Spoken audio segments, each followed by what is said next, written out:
Alam mo yung ating deklarasyon, yung talagang ating sinasabi sa kahuli-hulihan, pabanal ng pabanal. Alam mo talagang hindi naunawaan ng marami o kung naririnig naman, hindi pa talaga napasok sa puso na ito ang pinaka matinding one day nating lahat. Alam mo, yung ikaw ay makalaya sa mga gawa ng kaaway, matinding one day yon. Are you there? Okay. So, ang title ng isa-share ko sa inyo ay Correcting a Seared Heart. Ano ba yung seared? Sa Tagalog ay hiniruhan, yung sa mga baka, yung nilalagyan ng pangalan, or nagkiloid. So, basta yung seared na yon, yun ay wala ng pakiramdam. At dito, itinatama ang pusong walang pakiramdam. Okay? Yung bang gustong-gusto mong magpalibre, hindi pa rin nakakaramdam. Ano? Yung ba ibig sabihin nun? Okay, let's start. Noong tinanggap natin ang Panginoong Yesus, nagkaroon tayo ng bagong spirito, new creation. At ang katangian na mapapansin mo nung ikaw ay nagkaroon ng bagong espiritu, ay ikaw ay naging bago ng nilalang o ang pagkatao mo ay meron ng malaking pagkakaiba. Una, napansin mo ay tumitindi ang pagmamahal mo kay Jesus. Napansin mo ay gusto mong sambahin ang Diyos, Espiritu at sa katotohanan. At alam mo, iba ang conviction ng Holy Spirit. Iba ang conviction. One of the greatest blessings sa isang tao ay yung siya'y makonvict. Yung bang may ginagawa siya na talaga namang hindi pleasing unto the Lord at pagkatapos ay siya'y makakaramdam ng kakaibang ramdam sa loob at gusto na niya magbago. That's a great blessing. At ito po ang nangyayari dahil tinanggap mo ang Panginoong Hesus sa iyong puso. Now, let's talk about sin. Sin is deceptive, seductive, and a powerful foe. Ito yung makapangyarihang kalaban. Genesis 4 verse 7 says, at kung hindi ka gumawa ng mabuti, ang kasalanan ang nag-aabang sa pintuan. Ikaw ang nais nito, subalit kailangang madaig mo ito. Wow, may kasalanan palang nag-aabang sa pintuan. Ninanais ka ng kasalanang ito. At ang sabi sa atin, dadaigin ninyo ito. May pinto na pinapasukan ng kasalanan sa buhay ng tao. Ang tawag sa pintong iyon ay pagnanasa or desires. Yung desires ang pintuan ng kasalanan. Even normal desires na kapag pinatindi ng kaaway ay nagiging pintuan na para ang kasalanan ay makapasok. Malimit ay napapakinig ninyo na thou shalt not make an idol, one of the commandments, ano? At nasabi mo, wala po kaming sinasambang Diyos-Diyosan. But you know, an idol is anything that you desire so much. Ano mang masyado na ang pagnanasa mo dito, ito'y nagiging idol na. Kahit pa yung mabuting bagay ay pwedeng maging idol. Yung magulang sa anak, na masyado namang parang yun ang kanyang buhay. Once ginawa mo ang isang tao, isang bagay, na parang bagang siya ang meaning ng buhay mo, that person or that thing becomes your idol. At ang sabi ko sa inyo kanina, ang pinapasukan ng kasalanan sa buhay ng tao ay ang desire. At sabi ng James chapter 1 verse 15, these desires give birth to sinful actions. At ang magbubukas o magsasara ng pintuang ito, upang makapasok o hindi makapasok ang kasalanan, na nag-aabang lang sa pintuan, ay ang iyong magiging desisyon tungkol sa iyong mga desires. Nais ng kasalanan kontrolin ang tao. hawakan sa liig. At ang tatargetin lang ng kasalanan ay ang iyong desires, ang iyong pagnanasa. Tutoksuhin ang tao na pagbigyan ang iyong desire. Pagbigyan mo yan. At ito na, ang inyo ng mga naririnig, ng mga deception ng kaaway. If it feels good, do it. Kung yan ay masarap na gawin mo. At ang sabi ng Nike, just do it. Wala nang isip-isip. Just do it. Yan naman ay maliit na bagay, basta wala sinasaktan. Yan na. Para mapagbigyan si desire, si pagnanasa, si pleasure. Yan ang may ginagawa ng lahat. Kung naman napaka-old-fashioned mo naman. Enjoy life. YOLO. Pinanganak kang ganyan, di mo yan kasalanan. At ang pinakamatindi, just follow your heart. All these things na sinabi ko sa inyo ay pagbibigay ng permiso sa iyong sarili para gawin ang iyong desire. At ito ang pintuang binabantayan ng kasalanan para siya makapasok. Kaya sinabi ni Peter, 2 Peter 2:19, for you are a slave to whatever controls you. Ikaw ay alipin ng anumang kumokontrol sa iyo. Kapag talagang dumating na diyan sa harapan mo, sa table, ang mga lamang loob, mga paksiw, mga dinuguan, mga, magsabi pa nga kayo ng matataas ang uric, goto, pare, sige ba, mga uricers. Okay. At hindi mo mapigilan si desire. Ang pintuan, nasa labas lamang si kasalanan. That will talk to you, just follow your taste. Just follow your mouth. Kung titingnan mo, ito yung mga normal na desire. Pero kapag ito ay alam mong nakakasama na, pintuan yan para ang kasalanan ay makapasok. Inelaborate pa ni Paul ang sinabi ni Peter, Romans 6:16. Hindi ba ninyo nalalaman na kung kanino ninyo inihahandog ang inyong mga sarili bilang alipin sa pagsunod? Kindly say, alipin sa pagsunod. Kayo'y mga alipin niya na inyong sinusunod? Wow. Ikaw pala'y alipin ng iyong sinusunod? Maging ng kasalanan tungo sa kamatayan, yun lang ang pinupunta ng kasalanan, o pagsunod tungo sa pagiging matuwid. So dito sa verse na to, makikita na natin kung paano matatalo ang kasalanan. Sa pagsunod sa salita ng Diyos, hindi sa pagsunod sa desires or pagnanasa. As what I've told you a while ago, too much desire for anything is idolatry. When our desires outweigh obeying God, yung bang sa pagbibigay mo sa desire mo, hindi na ay yain ng wag sundin ng Diyos. That's an idol. Kulang na lamang ilagay mo yan sa altar. We feel that God's word are hindrance to our happiness. Dahil gustong-gusto mo yung isang bagay, ang salita ng Diyos na narinig mo ay nagiging constraint, hadlang, pumipigil sa iyong kaligayahan.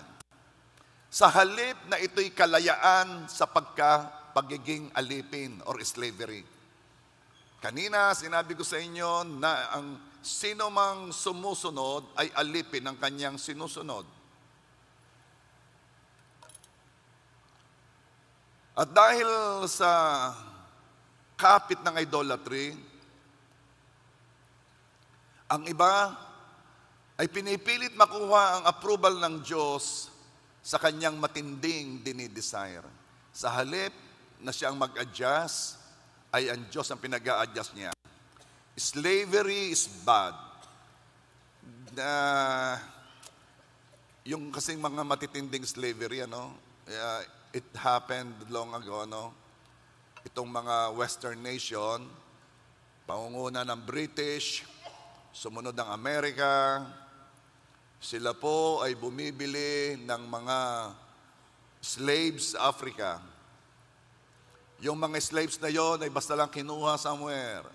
Meron na silang mga traders doon. Dadalhin ngayon doon sa malapit sa Pangpang. And here comes the slave traders. Isasakay sa barko. Para po yung nabili ng baka, ilalagay doon sa may stage. Titignan kapag matipuno, malakas. Kasi ang purpose nila ay ibebenta upang maging workers sa farm. Pagpunta po ng mga iyan sa Amerika o sa England, ibebenta naman nila. At yung mga farmers doon, para nabili ng baka, ay pipili. At kumikita ang mga slave traders. Yung alipin na yon, yung slave na yon na mga African slaves, pagpunta na yan doon sa bahay noong kanyang amo, wala yang pangalan. Yung pangalan niya sa Africa doesn't matter. Papangalanan na yan. Kung ang pangalan ng amo ay Smith, halimbawa Eric Smith, gano'n. Ang magiging pangalan ng kanyang alipin ay Smith's Nigger. Kaya po yung word na nigger, wag mong gagamitin sa Amerika patungkol sa mga black people. Bubugbugin ka. Napakapangit ng word na yon para sa kanila dahil yan ay pangalan ng pagiging slave.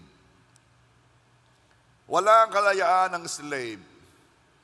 Manganganak na yon doon, magkakapamilya, slave pa rin ang anak. Slavery is bad. And it took so long para ilagay sa Constitution na wala ng slavery. Dinidisallow na ito, illegal. Pero kahit illegal na, it is continuing. Ang tagal pa rin. Nagkaroon diyan ng yung bang segregation. Pag sumakay ka sa bus, ikaw ay black, doon ka sa likod uupo. Huwag kang uupo sa harapan. Ang school, hindi pwedeng pagsamahin. Ito school ng puti, school ng itim. Ang mga restaurant, hindi pwedeng pumunta ang black. Merong restaurant para sa kanila. Napakatindi kapag ang black ay napaibig sa white, bubugbugin yan. Pinandidirian ng slave. Slavery is bad. Pero ito, ang sabi ni Jesus, para maunawaan mo, John 8:34, most assuredly I say to you, whoever commits sin is a slave of sin. Sino mang nagpa-practice ng kasalanan, ikaw ay alipin ng kasalanan, wala kang kalayaan, hawak ka sa lieg, pinasusunod ka nito. At hindi ito dapat basta-bastahin lang. Ito'y dapat tratuhin nating nakamamatay. Kasi dadalhin ng tao ng mga pagnanasang kanyang pinagbigyan sa mas matindi pang pagnanasa na sa pahuli, magpapahirap sa kanya. Pastor, magpakita lamang ang Diyos sa akin. Magpakita na lamang at talagang aayusin ko ang buhay ko. Magpakita lang siya. 2 beses nagpakita ang Diyos kay Solomon. 1 Kings 9 verse 2 says, the Lord appeared to Solomon the second time. Ano yung first time? Yung natanong siya, ano bang gusto mo, Solomon? Ang sabi ni Solomon ay wisdom. Padalwa nagpakita uli. Nagpakita. The Lord appeared to Solomon. Pero mapapansin mo later in the life of Solomon, sumamba si Solomon sa mga Diyos-Diyosan. Paano nangyari yon? Paano nangyari na isang taong 2 beses nakita ang Diyos ay magkasala sa Diyos ng ganyong kalaking kasalanan, idolatry? Yun ay pagpili ng ibang Diyos. Sa pamamagitan ng panlilinlang or deceit. Napakatuso ng kasalanan. Sabi ni Zacarias, ni Ravi, sin will take you farther than you want to go. Dadaling ka ng kasalanan, mas malayo sa gusto mong puntahan. Yung sasabihin, hanggang dito lang ako. Hindi, dadaling ka niya sa mas malayo. keep you longer than you want to stay. Yung sabing, ito naman pag umayaw ako'y madaling makakayaw. Ito naman kaya kong mapigilan pag ako'y nag-decide na. No, ikaw pipigilan ng kasalanan, di yan sa kasalanan, ng mas mahaba kaysa gusto mong tumigil. And cost you more than you want to pay. Rin naman, hindi ako maapektuhan nito. Who told you? Hindi lang ikaw maapektuhan. Maapektuhan ang pamilya mo, maapektuhan ang future mo, maapektuhan ang community mo. It will cost you more than you want to pay. Uulitin ko. Sin will take you farther than you want to go, keep you longer than you want to stay, cost you more than you want to pay. Sa una, hindi halata ang intensyon ng kasalanan. Deceiving nga manlilin lang. Hindi halata ang intensyon ng kasalanan, alipinin ang taong tinutokso niya. Madali lang yan. Konti lang. Isang tingin lang. Isang tikim lang. Hindi niya alam, gusto nang pumasok ng kasalanan sa pintuan at ang desire ng taong yon, ang tinatap ng kaaway para makapasok siya. Kaunti lang. Madali lang. Isa lang. Ano ibig sabihin yun? Buksan mo ang pinto. At hindi niya alam, once nagbukas siya ng pinto, unti-unti na siyang kokontrolin dahil doon sa kanyang maliliit na pagsuway. At hindi niya alam, pinatitigas na ng kasalanan ng kanyang puso. Hebrews 3:13, ngunit magpayuhan kayo sa isa't isa araw-araw,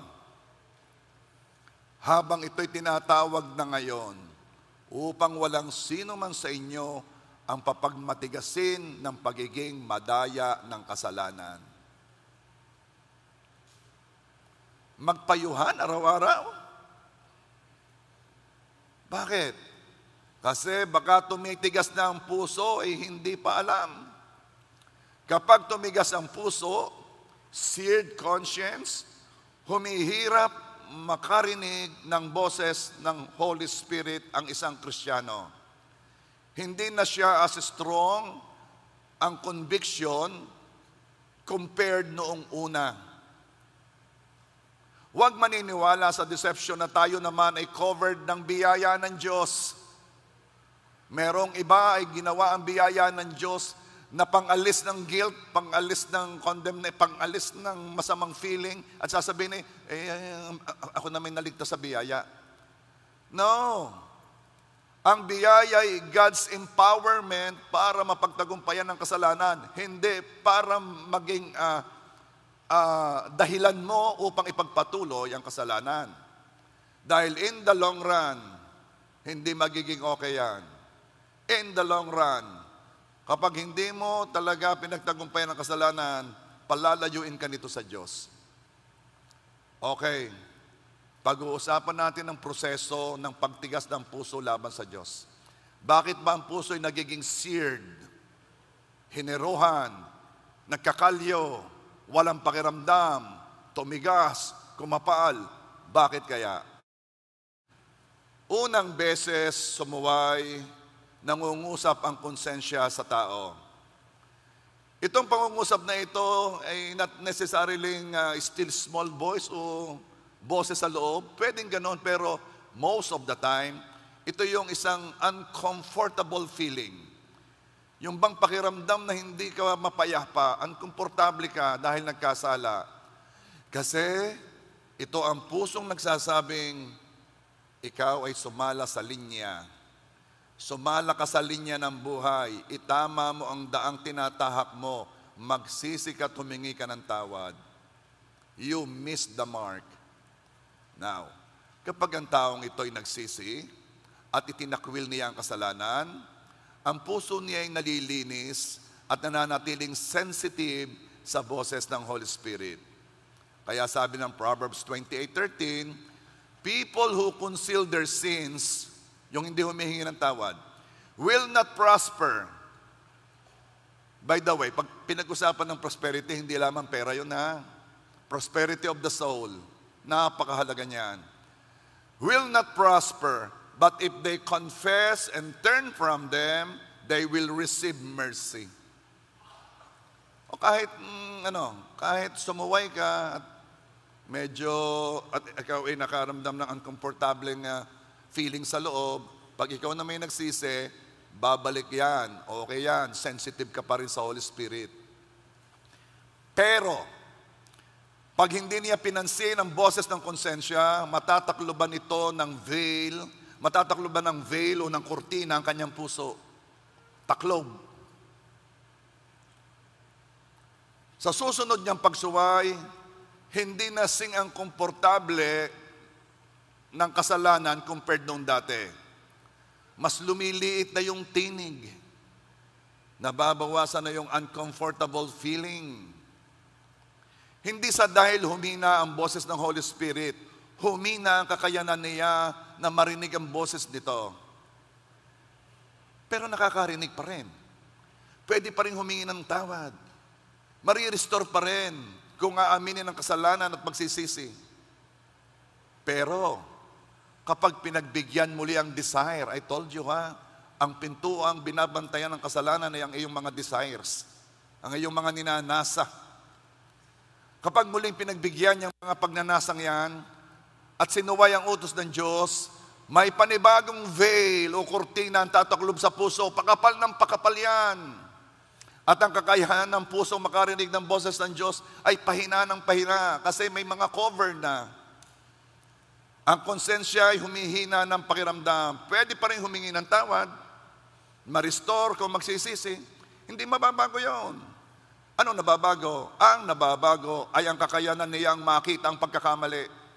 Dahil the longer you do those things, hindi na nagiging mali sa iyo. Kahit napakaliwanag sa salita ng Diyos, na yan ay hindi kalooban ng Diyos. Ang puso, sa pagkakataong ito, ay magiging seared na, may kalyo, matigas, manhid, at lubos na walang nararamdamang pang-uusig or conviction kahit na magkasala. Hindi nyo napapansin noon? May ginagawa kayong kasalanan, practicing talaga ha. Wala kang conviction, walang nararamdaman. Galit ka pa nga sa magpapaalala sa iyo yung yan ay kasalanan. Hindi mo na nakikita. Bakit? Ang puso ay tumigas na. Hindi mo na marinig ang sinasabi ng Holy Spirit. Sa puntos na ito, again, ito na mangyayari. Pwede nang magkasala, maya't maya, araw-araw nang walang uncomfortable feeling sa loob. Hindi na siya isang Kristiyanong nagkasala. Isa na siyang Kristiyano na patuloy na nagkakasala. He is practicing sin. Lifestyle na niya. Buhay na niya ang kasalanan. Again, pwede pa rin humingi ng tawad at ma-restore sa Diyos. Kaya lang, ang nawawala na ang desire na gawin yon. Ayaw mo nang ma-restore. Ayaw mo nang magbago. Ikaw na ngayon ang nagdidisipulo sa iba. Di, pwede naman yan. Huwag mo na. Basta kayo sumunod sa tithes, ayos na. Huwag mo itong pakalman, basta kayo magbigay ng tithes mo. Ikaw na magdidisipulo sa iba para yung ginagawa mo ay hindi na hindi mo marinig yung boses ng konsensya. Ang nawawala ang desire gawin yon kasi di na niya kita kung sino siya kay Kristo. Hindi na niya kita kung sino siya. So, anong sunod na mangyayari? So, saan nagsimula? Sa conviction. Sa conviction ng Holy Ghost. Napakalaking biyaya kapag ikaw ay nakukonvict ng Holy Ghost, ng Holy Spirit. Napakalaking biyaya kapag ikaw ay pag nagkasala, ay nakakaranas ka ng uncomfortable feeling. Kung malaking biyaya yon. Salamat sa Diyos. Dahil yun ay ayun ang mag-a-guide sa iyo kung ang ginagawa mo ay tama o mali. O bigyan kita ng example. Alam mo gang yung pride, ang sarap niyang alagaan. Ang sarap palakihin. Hindi mo alam, halimaw na pala sa laki. Yang pride na yan ang magsasabi sa iyong huwag kang magpatawad. Yang pride na yan ang nagsasabi sa iyong huwag mong pansinin. Yang pride na yan ang magsasabi sa iyong maging matisod ka, maging sensitive ka. Kasi merong kadiyang halimaw na inaalagaan. Called pride. Alam mo, kapag walang conviction, kapag hindi mo naririnig yung sabi ng Diyos sa iyong, magsisi ka, magpakumbaba ka. O kung ano mang ginagawa mong yung kasalanan, pag di mo naririnig yung conviction yon, kawawa. Kailangan naririnig mo habang tumatagal, palakas ng palakas at hindi ka mapatali, hindi ka, very uncomfortable ka. That, my friend, is conviction of the Holy Ghost. Biyaya kapag nakakaranas ka niyan. At sa hirap labanan niyan, nawawala ang kasiyahan, nawawala ang kapayapaan, nasisira ang diskarte, hindi ka masaya. At kung nakakaranas ka niyan, biyaya yon. Praise God. Kung nakakaranas ka niyan. Pero dahil sa sunod-sunod na pagsuway, nawawala yung conviction. Not because hindi ka na kinukonvict, kundi hindi mo na naririnig. Seared na ang conscience. Matigas na ang puso. So ito ang reason kung bakit pinagpe-pray natin ang ating mga mahal sa buhay na i-convict ng Holy Spirit. Dahil hindi nila alam na kasalanan ang ginagawa nila. Kaya ang panalangin, Lord, i-convict mo ang aking asawa, i-convict mo ang aking mga anak. Lord, hayaan mo, Lord, na malaman nilang ang kanilang ginagawa, hindi mo kalooban.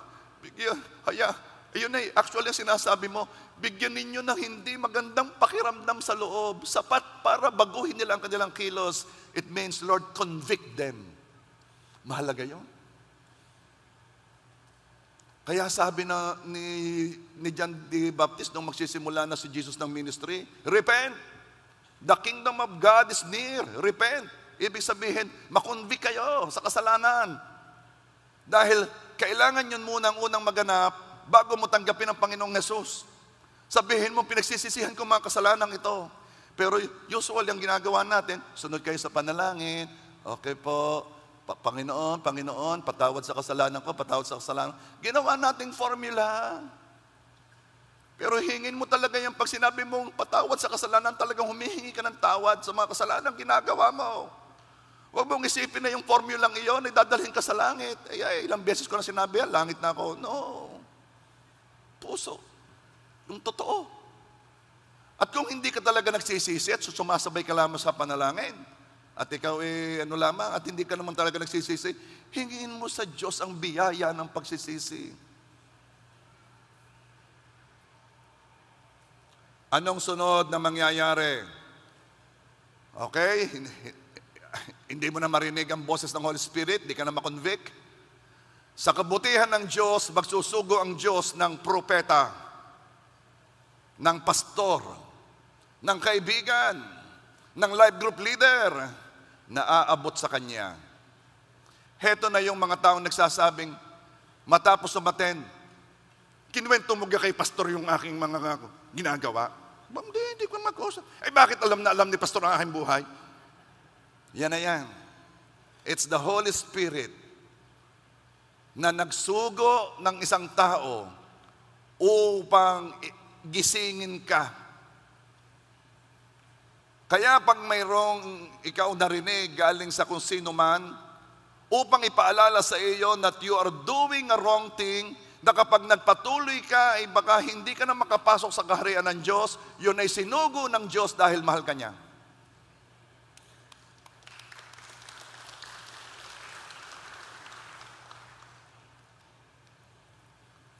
Ito na yung mga napapaiyak.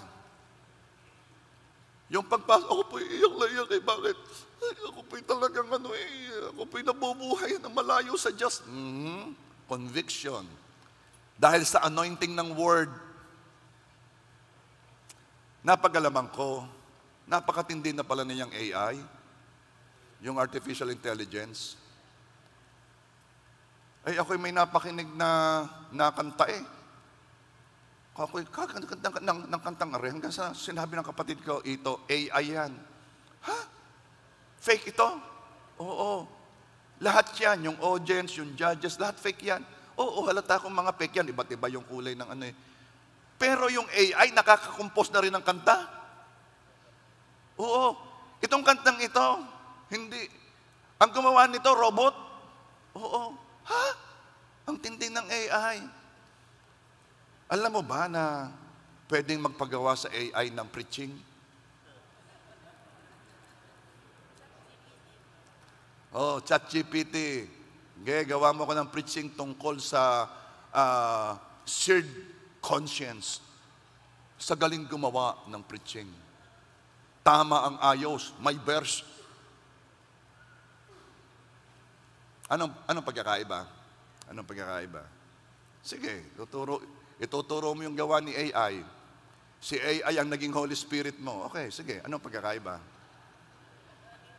Walang anointing.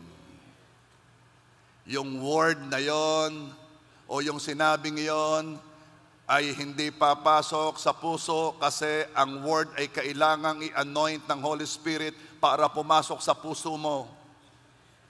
Napakahirap pasukin ang puso ng tao. Samantalang ang word, kapag ito'y in-anoint ng Holy Spirit, pasok sa puso, iyak yung tao na apektuhan. Yun ang pagkakaiba. At nagsusugo ang Diyos ng mga preachers, pastor, yung mga propeta, thus saith the Lord. Ako'y na-prophesy no, yung pagka yung may mga camp, ano? Ako, matagal na.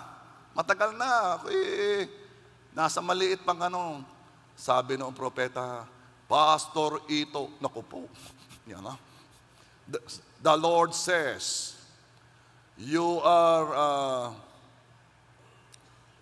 lifting your church so much. You must be nothing. Sabi ng pastor, be nothing. Nako, ako iyak na. Alam mo pala, anumang pinagmamalaki mo, kahit ang pinagmamalaki mo yung sa tingin mo healthy naman, halimbawa ay nako, sa aming church, sa laki ng aming church, pinakamalaki. Ang na-attend doon, simula stage hanggang pinto. Minsan nasa labi ng tao. Yung aming church, may aircon yun. Sira generator, pero may aircon yun. Yung aming church, sa pogi ng pastor namin. Naisingit din nga eh. Yun pala, hindi pala healthy yun. That is boasting. Merong kang pride. That is church elitism. Na parang tinataas mo ang church mo compared sa iba. Hay nako, kung may ipagmamalaki ka sa church mo, isa lamang. Napakasagana ng biyaya ng Diyos. At salamat sa mga sinusugo ng Diyos. Kapag nabulong na pala ang Holy Spirit, hindi pinapansin na sinasabing ito, yabang mo ha, yumayabang ka, pinagmamalaki mo ang church. Yabang. Ay, hindi ko makinig kasi yung mga kausap ko gayon din. Akala ko normal, akala ko yun ang dapat gawin. Sila yung nagkukwento, magkukwento rin ako. Akala ko yun ang tama, may sinasabi ng Holy Spirit, kaya kailangan magsugo pa ang Diyos ng propeta. Pastor, ito. Gusto ganin yung magkagas tayo dito ng propeta? Tingnan mo yung katabi mo. Pwede na yan. We'll see. Eto na. Kung hindi siya makinig sa messenger, ang sunod na hakbang na gagamitin ng Diyos. Listen. Nakakadalawa na ha, conviction by the Holy Spirit. Mga sinugo ng Diyos na tao, patatlo. Kung di siya makikinig sa conviction, kung di siya makikinig sa messenger, ang sunod na hakbang na gagamitin ng Diyos ay disiplina. Kindly say, discipline. Okay. Ang mga disiplina ay difficult circumstances, hardships, affliction, pain, to get our attention. Ito'y sa Tagalog ay dalamhati, sakit, pagdurusa.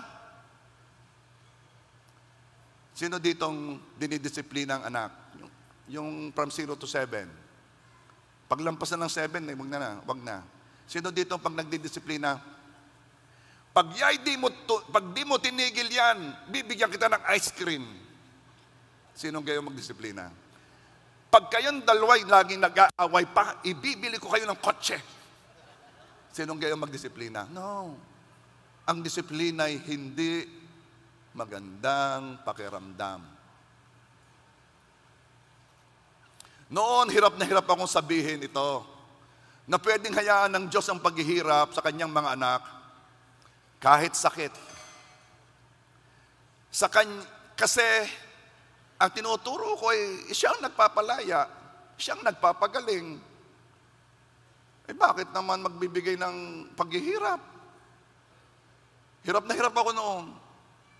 Pero ang word mismo ang nagsasabi na pwedeng gamitin ng Diyos ang affliction para gisingin tayo. Psalms 119:67. Before I was afflicted, I went astray, but now I keep your word.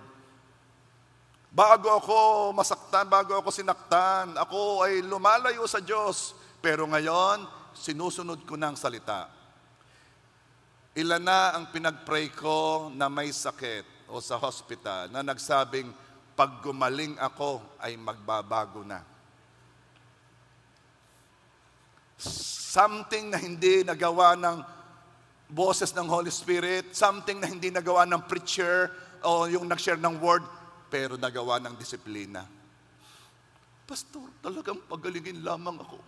Sasama na ako sa iyo sa Bicol. Sasama na ako, pagalingin.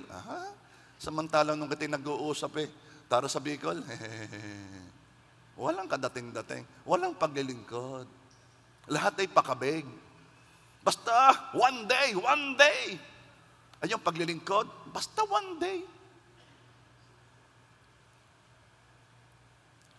Pinakamaganda na ang sumunod na kaagad sa mga sinasabi ng Diyos sa atin, sa mga salitang naririnig ninyo sa pulpit.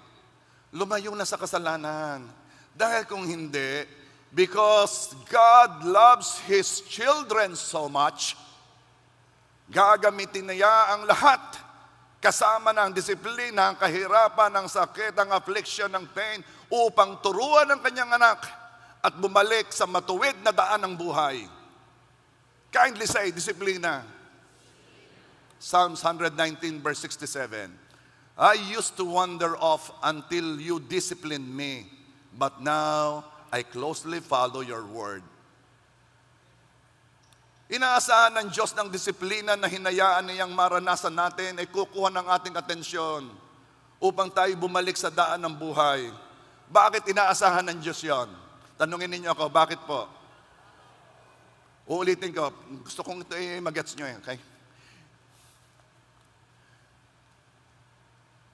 Nais ng Diyos na makuha ang ating atensyon ng mga disiplina upang tayo'y bumalik sa tamang daan ng buhay. Nais ng Diyos yan. Again, alam mo, pag pinapaulit kahit ng Bible, ibig sabihin yun ay mahalaga. Okay. Tanungin ninyo ako, bakit inaasahan ng Diyos? Kasi yun na lang ang natitirang paraan. Wala nang iba. Pag di ka pa nakuha ng disiplina, wala nang sunod.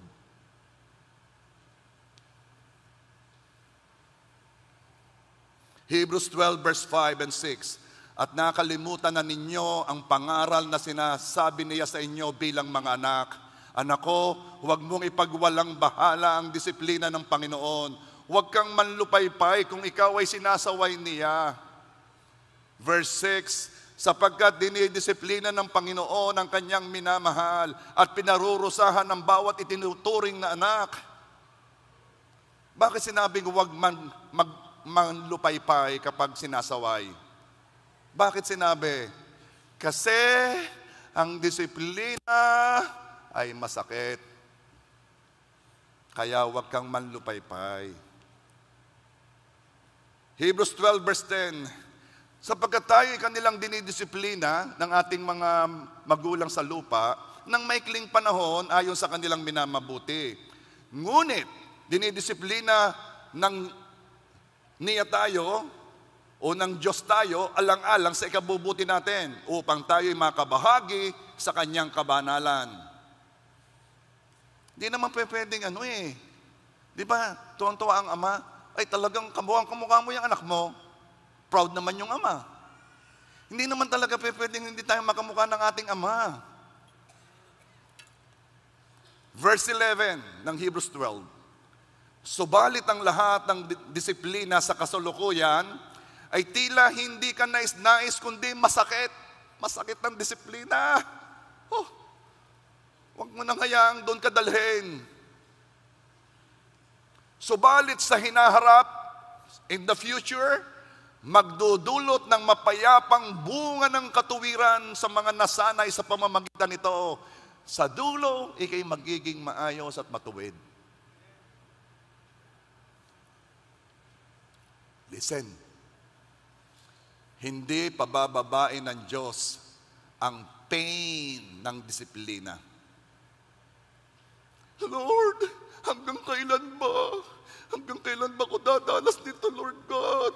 Lord, di ba naman ako'y anak mo, Panginoon? Lord, awa na, habag na. Pag dumating ka sa disiplina, hindi pabababain ng Diyos ang pain. Pararanas yan sa'yo. Ibang magturo ang disiplina. Iba talaga. Ayaw mo ng ibang magpaalala.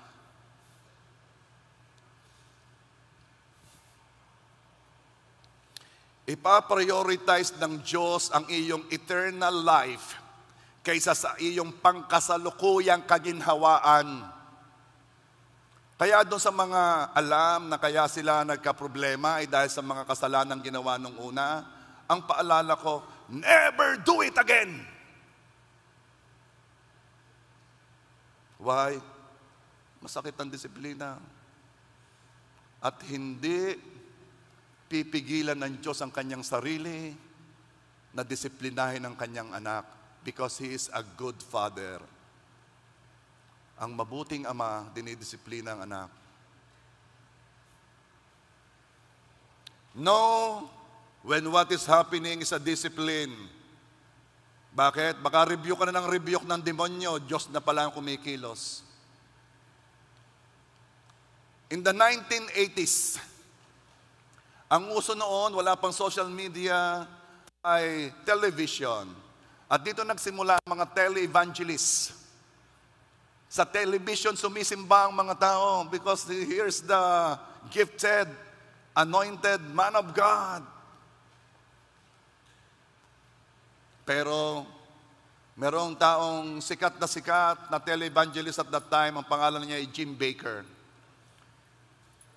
To make the long story short, Jim Bakker was convicted of fraud and immorality. Niloko niya ang gobyerno regarding money, nagkasala siya ng immoralidad, at si Jim Bakker ay nakulong. Habang nasa kulungan, kasi sikat siya sa Amerika, lalo nung una, laman siya ng headline, pinag-uusapan, pinagpepiestahan ng mundo ang failure ng isang man of God na masyadong sikat. Kaya kayo huwag kayong sasama sa gayon. Ipagpe-pray ninyo lahat ang mga man of God. O hindi kayo nagiging masaya pag may bumabagsak na mga man of God. Okay? Now, ito po ang nangyari. Si Jim Bakker ay in-interview ni John Bevere. Si John Bevere may sinulat na libro, nabasa ni Jim Bakker, at ito yung The Awe of God, yung paghanga o takot sa Diyos. At nung binasa ni Jim Bakker, pinakontak niya si John Bevere upang makausap. Nung siya ini-interview ni John Bevere, ito ang mga tanong ni John Bevere. Jim, kailan nawala ang pag-ibig mo sa Diyos? Kasi nung ikinapapanood ko, ako'y moved. My emotions were moved or was moved by what you're saying. Napaka-anointed mo. You are so in love with God. Kailan dumating ang puntos na hindi mo na mahal ang Diyos? Ito ang sagot ni Jim Baker. John, hindi nawala ang pag-ibig ko sa Diyos. Ha? Sabi ni John Bevere, ha? Pwede ba? Ikaw ay nagkasala, hindi ka naman talaga nagsisi, ikay nahuli. Niloko mo ang gobyerno, niloko mo ang mga tao sa pera. Tapos sasabihin mo, mahal mo ang Diyos. Ang sabi ni Jim Baker, John, I love God all through it. Kahit ako'y nagkakasala, mahal ko pa rin ang Diyos. Ito John ang pagkakaiba. Mahal ko ang Diyos pero hindi ako takot sa Diyos. Wala akong takot sa Diyos. To all of you na lagi na lang ang pinapakinggan mo'y biyaya ng Diyos, mahal ka ng Diyos, may sasabihin ako sa iyo, hindi mo naunawaan ang pagmamahal ng Diyos ay dadalhin ka sa disiplina. At ito ang sinabi ni Jim Baker. Dito, meron kaming Bible study. Sabi ni John Bevere, ay di ikaw naglilid? Hindi. Hindi. Bakit? Lampas na ako dyan. I'm so manipulative. Lampas na ako dyan. At ang sabi ni Jim Baker, John, itong pagkakulong kong ito, hindi ito punishment ng Diyos. Ay ano yan? Pag-ibig ng Diyos sa akin. Kaya ako'y nakukulong dahil mahal ako ng Diyos. Sabi niya, kung hindi ito nangyari sa akin, ang buhay ko, diretso akong impyerno. Huwag mong babasta-bastahin ng kasalanan, ha? Dahil hindi binabasta-basta ng Diyos yan. Mahal tayo ng Diyos, iingatan tayo ng Diyos hanggang dulo. At gagamitin ng Diyos ang lahat ng paraan. At kahit disiplina ay gagamitin niya. And praise God, pag dinisiplinan ng Diyos ang kanyang anak, pagmamahal yon. Masakit, pero pagmamahal yon.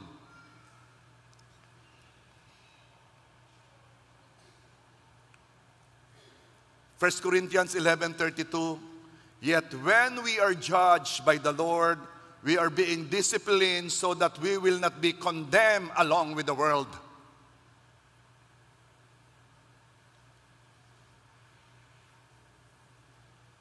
Kapareho ng sinabi ni Paul sa isang lalaki na sumisiping sa kanyang stepmother. 1 Corinthians 5:5, ibigay ninyo kay Satanas ang taong iyan, upang masira man ang kanyang katawan, maliligtas naman ang kanyang espiritu sa araw ng Panginoon. Ang problema sa kasalanang hindi nako-call out, ito'y nanghahawa. Kapag ang kasalanan hindi ito ibinunyag, hindi ito hinarap, hindi ito pinag-usapan, hindi ito sinabi, ito'y nanghahawa. Kasi ginagawa niya, okay lang nanghahawa siya. Kaya sinabi ni Paul, ibigay ninyo kay Satanas ang taong yan upang masira man ang kanyang katawan, maliligtas naman ang kanyang espiritu. Ano ibig sabihin noon? Huwag na ninyong ipag-pray. Huwag na ninyong i-cover. Hayaan na ninyong maganap ang gusto ng Diyos na maganap sa Kanya. Sinabi ito ni Paul, not only to protect the church na hinahawaan ng taong yon, from the corruption of this fast spreading sin, but for the sake of the man who was in sin, para na rin sa kapakanan ng taong nagkakasala. May nag-message sa akin, ito yung nasabi ko na January, nung ako yung nag-preach ng pwedeng magbago, ulitin ko. May nag-message sa akin, from another town, pero siguro nakaka-attend siya o I think nakaka-attend siya. Ang sabi niya sa akin, Pastor, gusto ko nang magbalik loob kay God at iwan ang lifestyle ng homosexuality. Alam niyo kung bakit? Dahil he was diagnosed with HIV. Ang HIV, yun ang simula, at pag naging full-blown ang HIV, nagiging AIDS. AIDS, kahit pa anong sabihin nila, acquired immune deficiency syndrome, pinalitan ng pangalan, pero nung unang ito'y ma-diagnose, ma-discover, nakita nilang itong sakit na ito ay malimit or almost lagi doon sa mga taong ang lifestyle ay same-sex relationship. Ang tawag dito nung una ay gay sickness. Pero sila nagprotesta, wag naman, masyado kaming nasasaktan, palitan natin ang pangalan. Sumpa ba yun? As I look at it, it's the discipline of God para gisingin ang mga tao na nasa lifestyle na yon. I may be wrong. Pero dahil sa nangyari sa taong ito, nag-isip siya, gusto ko nang magbalik loob sa Diyos. Hindi niya binigay ang pangalan niya sa akin. May nakausap ako na isang preacher, taga-ibang church, nagkausap na kami through messenger. Ang ministry nila ay ministry sa mga gay. Dati siyang gay, practicing gay. Until one time, sinabi ng kanyang karelasyong lalaki, di ba nagkakasala tayo nito? At bigla daw siyang binuhusan ng kung ano, the grace, the biyaya ng conviction ay pumunta sa kanya sa isang tanong na iyon. Na-convict siya, and after that, binigay na niya ang kanyang buhay sa Panginoon at umalis na siya sa lifestyle ng homosexuality. Ngayon, nagmi-minister sila sa mga taong gustong makalaya o kailangang makarinig ng mensaheng ito na na pwedeng magbago.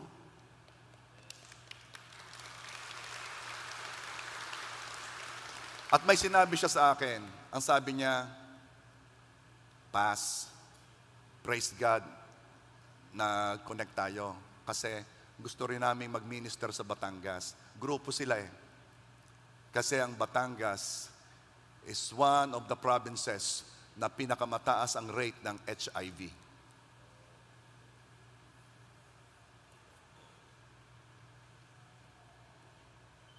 God who is after relationship will do everything to restore us to Him.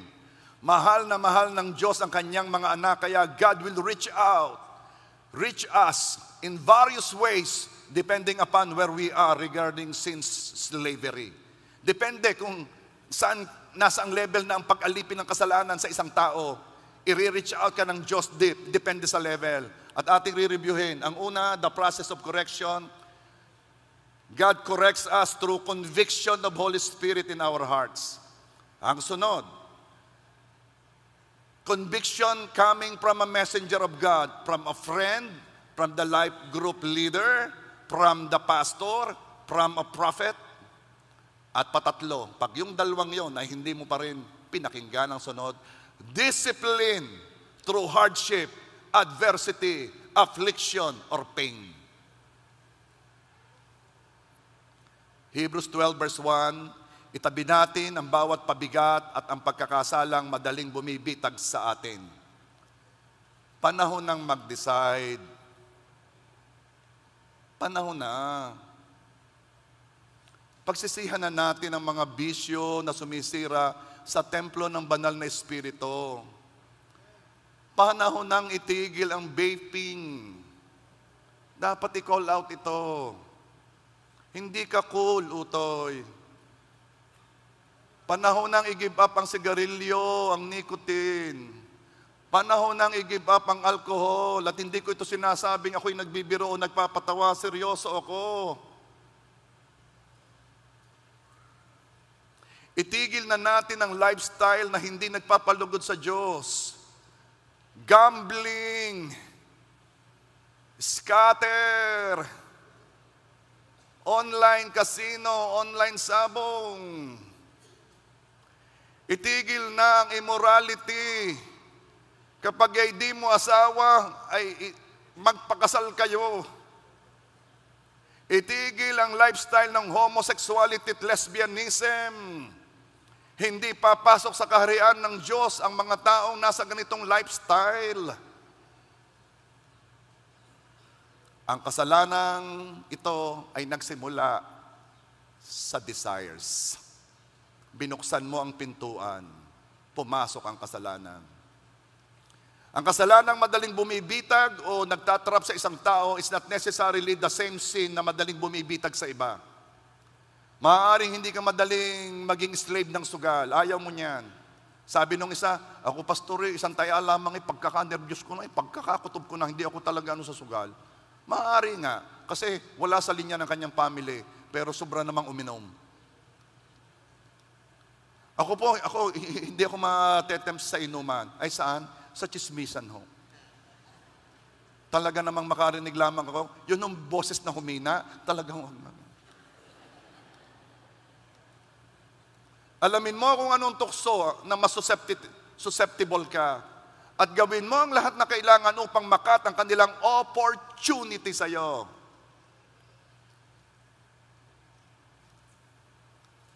Young people, lahat na lumaki sa social media, ikaw ay napaka-tindi ng iyong access sa pornography. Ang pornography ay isa sa pinakamahirap pagtagumpayan. Ito'y parang shabu. Ang pagkakaiba sa shabu, isa lamang good hormone ang natatouch. Sa pornography, dalawa. Kaya ito'y addictive. Pero pwedeng magbago, pwedeng lumaya. Sunod-sunod na araw na pagsunod sa Diyos at mamaya you are set free from slavery of sin. Dapat i-call out para wag manghawa, pwedeng makalaya. Mark 9:43-47. Kung ang kamay mo ay nakakapagpatisod sa iyo, putulin mo ito. Mas mabuti pa sa iyong pumasok sa buhay na baldado kaysa may dalawang kamay at mapunta sa impyerno, sa apoy na hindi mapapatay. Of course, this is symbolism, ha? Ang ibig sabihin dito, lahat ng opportunity na magkasala ay putulin mo. Kung ang paa mo, verse 45, nakakapagpatisod sa iyo, putulin mo ito. Mas mabuti pa sa iyo ang pumasok sa buhay na pilay kaysa may dalawang paa ka at mapatapon sa impyerno. Verse 47, kung ang mata mo ay makakapagpatisod sa iyo, dukutin mo ito. Mas mabuti pa sa iyo pumasok sa kaharian ng Diyos na may isang mata kaysa may dalawang mata at mabulit sa impyerno. Ang ibig sabihin, lahat ng opportunity na ikaw ay babagsak sa kasalanan, iyan ay putulin mo. Yang mga kasama mo na tuwing kasama mo ay nagpapaalala sa iyo ng kasalanan, lumayo ka, putulin mo ang pakikipagkaibigan. They are not your friends. Hindi yan ang identity mo. Ikaw ay anak ng Diyos. Ang kamukha mo ay si Kristo. Hindi mo sila kamukha.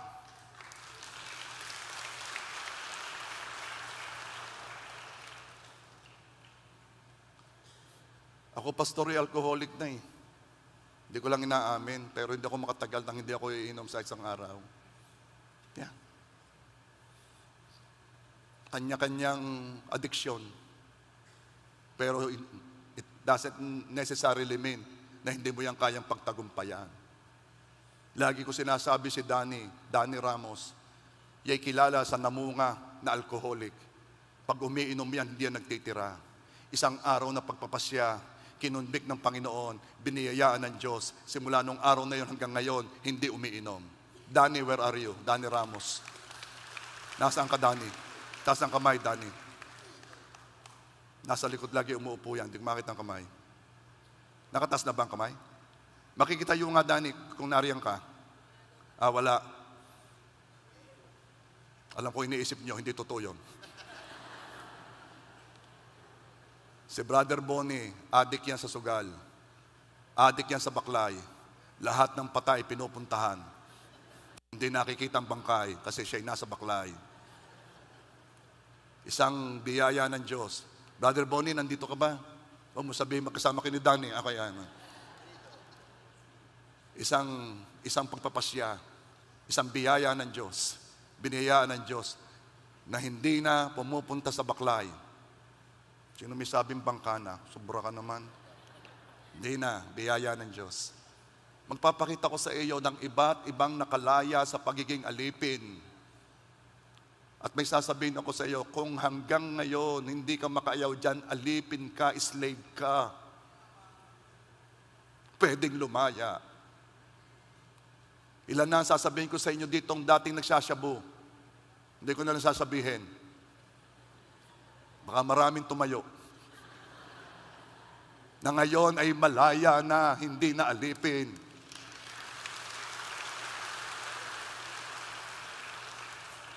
Ilan na ang nandito noon na nasa relasyong hindi maka-Diyos. At pinutol niya at iniwan niya. Of course, may cry-cry. Pero mas mahal na niya ang Diyos. Mas pinagbibigyan na niya ang Diyos kaysa pinagbibigyan niya ang kanyang mga desires. Pwedeng magbago. And I'm telling you, may i-call out ko nang may i-call out ang iba't ibang kasalanan, pero ikaw ang nakakaalam ng sa iyo. At ito ang magandang balita, kapatid.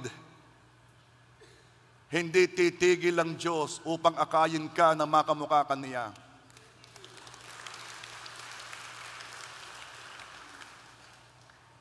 Gagamitin ng Diyos ang lahat para sa kanyang mga anak. Kaya kung ikaw ay anak ng Diyos at ikaw na may anak talaga ng Diyos, tingnan mo how foolish it is na pagbigyan ang mga pagnanasa na laban sa Diyos. How foolish it is na pagbigyan ang desires. Lahat na pinagbibigyan ng pagnanasa ng laman ay sasaktan ng kasalanan.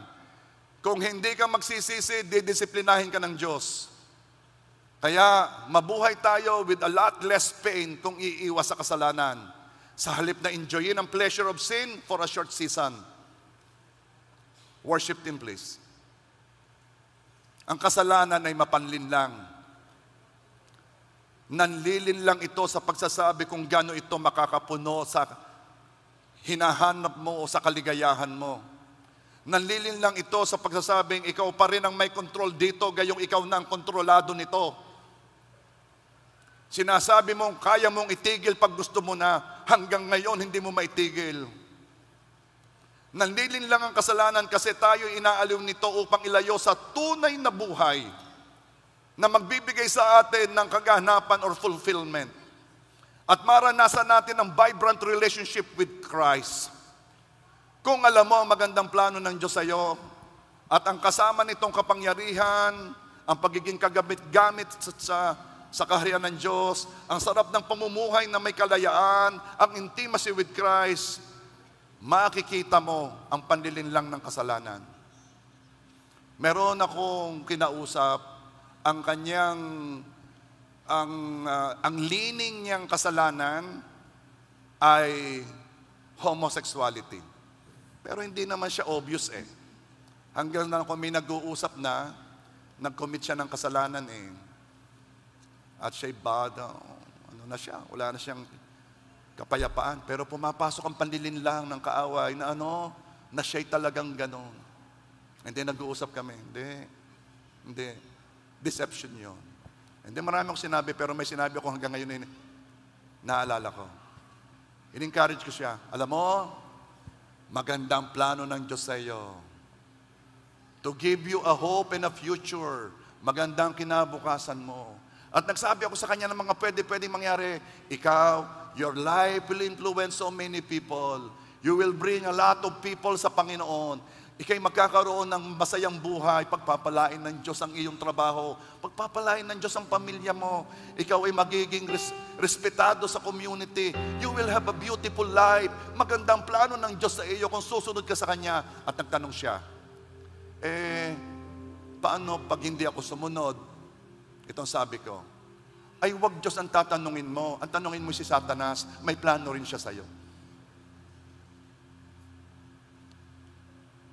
Sa mga hindi sumusunod sa Diyos, may plano si Satanas sa iyo. Be wise. Because it is always to steal, to kill, and to destroy. Lalapit tayo ngayon sa Diyos. And I pray, biniyayaan ka ng Diyos ng biyaya ng pagsisisi. I pray, tinanggap mo ang biyaya ng conviction. Wala nang pupuntahan ang Kristiyano kundi ang makamukha ng Panginoong Yesus. Wala na. Don't think na mananatili kang ganyan. Ang buong kapangyarihan ng Diyos ay kumikilos na sa iyo upang ikaw ay manatili sa Diyos at makamukha ng Panginoong Yesus. Hindi titigil ang Diyos. Ilalaban ka niya hanggang dulo at sasabihin niya, ang sinimulan ko sa iyo, itatapusin ko. Ikaw ay magiging malaya at mananatili kang malaya. Walang aalipin sa iyong kasalanan. I came here to set you free. I came here to give you freedom ng kalayaan at mananatili kang malaya at mananatili kang matuwid. Magkakaroon ka ng buhay na masagana, buhay na kasiya-siya dahil tinanggap mo ang Panginoong Hesus. Yan ang plano ng Diyos sa iyo. Yan ang magaganap. Ikaw ay pabuti ng pabuti, paayos ng paayos, pabanal ng pabanal. Ikaw ay anak ng Diyos. Ilalaban ka ng Diyos hanggang dulo. Kung ang Panginoong Hesus hanggang krus inilaban ka, ngayon pa ba naman? Ngayon pa ba naman? You will be a model. You will be the trophy of God, na makikita ka ng dati mong mga kasamahan na ikaw ay nagbago na. At sasabihin mo, napakabuti ng Diyos, biniyayaan ako ng Diyos. At lahat na nagsasabing, ala, ikaw naman ganyan, ikaw naman, praise the Lord, praise the Lord. Deep in their heart, they will be convicted dahil kilala ko to magkasama kami nito sa mga kalukuhan And they will, in their silent moment, they will ask God, Panginoon, kung totoo ka, gawin mo rin sa akin yung ginawa mo doon sa aking kabarkadang yun. Hindi mo alam, marami ka nang naimpluwensyahan sapagkat ang iyong buhay nakakamukha na ng Panginoong Hesus. Come on, church. When I look into your holiness,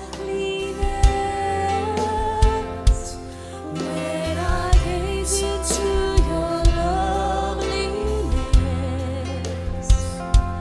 when all things that surround become shadows in the light of you.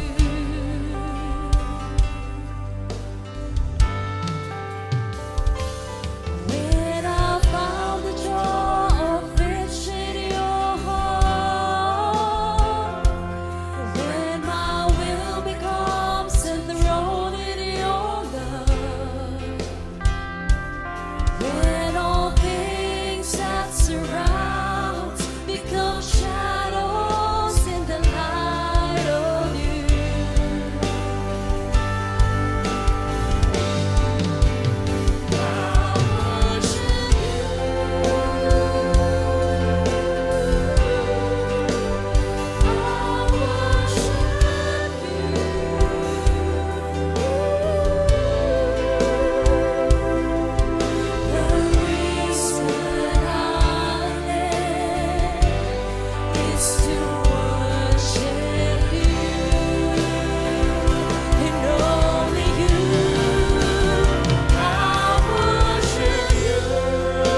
Alam mo yung mga desires na tinutokso ka ng Diyos sa mga desires na yon. Yun ang mga pintuang gustong pasukin ng kasalanan. At ang iyong pasya ang magiging ang magdidetermine kung makakapasok ang kasalanan. Ngayon, ikaw ay aking inaanyayahan. Ikaw ay, tayong lahat, ating pagsisihan ang mga pagnanasang ating pinagbigyan. Kaya nakapasok ang kasalanan. Kung ikaw ay asawang babae at nahihirapan ka lagi mag-submit sa asawa mong lalaki, hindi mo siya nire-respeto, hingi mo ng tawad yun. Ikaw naman ay asawang lalaki at ikaw naman ay kulang na kulang ang pagmamahal sa asawang babae, hingi mo ng tawad yun. Ikaw ay mga anak at talaga namang minsan hindi ka nasagot, hindi ka sumusunod sa iyong magulang dahil gusto mo na lang magrebelde. Gusto mo na lang gawin ng iyo. Panahon na para humingi ng tawad. Kung ikaw ay may mga bisyo na talaga namang hindi talaga ito pleasing unto the Lord at alam mo ito, at gumagawa ka na ng mga dahilan at hindi ka na nakukonvict, panahon na palambutin ang pusong niya, tanggapin mo ang biyaya ng Diyos, na palambutin ang puso mo. At may sasabihin ako sa iyo, ikaw ay pwedeng makalaya. Napakatindi ng kapangyarihan ng Diyos para palayain ka at alsin sa pagkabihag na iyan. Ngayon, humingi ka ng tawad, close your eyes, bow down your heads, kung ano man yan. Kung ikaw ay nasa relasyong hindi ka lugod-lugod sa Diyos, hingin ng tawad, tapusin na yan, tapusin na. Tapusin na. Ask forgiveness, huwag kang matakot. Sasabihin mo, ako hihingi ng tawad, di ko naman magagawa. Hindi mo talagang magagawa, pero kaya ng banal na Espiritong kumilos sa iyo. Makapangyarihan ng Diyos. Ang kailangan mo lang may desisyon, ang kailangan mo lang pagpapasya, at hingin mo ang biyaya ng Diyos. Sige, ask forgiveness. Kung saan man yun. Hingi ng tawad. Alam mo kung saan. Alam mo kung saan. Hingi ikaw ng tawad. Sa iyong mga ugali, na marami na nagsasabing napaka-abrasive, napaka-pangit na ugali, hingi ng tawad. Sige, kaya kang baguhin ng Diyos.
Nakita kong paraan upang mapagtagumpayan ang sobrang pagnanasa, ang sobrang desires. Isa ang nakita kong paraan. Ano po yun, Pastor? Amin bang papatayin ang aming sarili? Are we going to die to our flesh, sa aming mga desire? Pwede. Pero ito mas matindi. Mas tindihan mo ang desire mo sa Diyos. Parang ganito, pag ikaw ay kumakain, pareho mong gusto eh. Gusto ko rin ng ng sinigang na isda eh, pero gusto ko rin ng crispy pata eh. Alin bang mas gusto ko dito? Mas gusto ko yung sinigang na isda. At kahit pareho mong gusto, pag kinain mo yung mas gusto mo, nawawala na ang desire mo doon sa isang gusto mo. Nalampasan ng mas mataas na desire. At yun na ang nakakabusog sa iyo. Mamaya ayaw mo na nung isang yon. Kahit dati gusto mo, nalampasan ng desire mo dito. Yung desire mo sa Diyos. Yun ang hingin mo sa Panginoon. Biyayaan mo ko, Panginoon, na ikaw ang lagi kong naisin, lagi kong nasain. Na ikaw lagi ang maging bukang bibig ko, na lagi ikaw ang iniisip ko. Biyayaan mo ko, Panginoon. Now let me pray for you. Father God, here's your family, here's your children. Biyayaan mo kami na ikaw ang mas naisin namin kaysa sa ano pa mang bagay dito sa mundo. Ikaw ang naisin namin. Ikaw ang aming Diyos. Sabihin po natin, Jesus, thank you for dying for me. Holy Spirit, thank you for being in me. Father God, thank you for being a father to me. In Jesus' name we pray. Amen.